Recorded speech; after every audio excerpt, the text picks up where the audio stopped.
were a lot of things that we just had to learn to do a little differently. She was not going to sit up.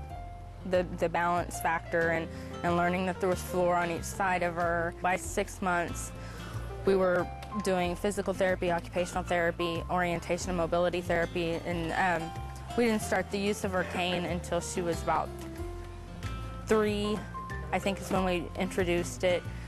She uses it pretty well now, and she's able to take steps and do things like that. And her Braille reading, she is reading on a 1st or 2nd grade level, and she's in kindergarten with her Braille. So the earlier the intervention, the more ahead she's going to be. Right. In the U.S., there's actually no real research being done to even find a cure because it's nerves, and it's just kind of a thing that when you get your diagnosis, there's no cure for it. And sorry, your child's blind, and there's nothing we can do to change that. It's basically the diagnosis we got. So what do you do but keep looking? I had contacted several doctors or stem cell research facilities around the world. I knew that our only answer would ever be stem cells or something closely related. I came across the website. I read, several of the stories, spent nights up till 2 or 3 o'clock in the morning, looking into it and seeing how they would relate to Rylea. July 4th was her first stem cell injection. They did it through an IV.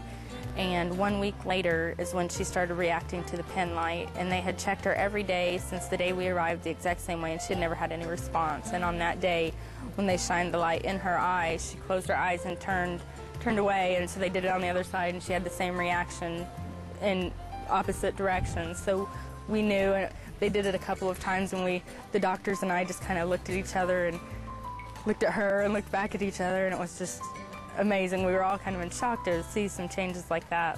I said, I'm going to show you a picture, but what I did was get up really close in her face and then moved back. So it was just briefly. Didn't breathe on her, didn't say anything, didn't let her feel me. I'm one of those, I need to know for sure that she sees what it is she's telling me or whatever. And I said, did you see that? And she said, yeah. And I said, well, what did you see? She said, I saw my mommy. And I was like, you did? What did you see? And she said, Mommy, you're beautiful. And I think I was in shock. It was the next morning when I woke up and I was bawling. I think it kind of took some time to think, but it was amazing.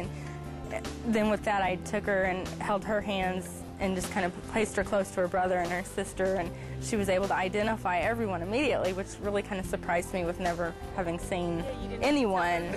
So now that you can see, what does your mommy look like? She's got lipstick. She's got lipstick? What color hair does she have? Brown.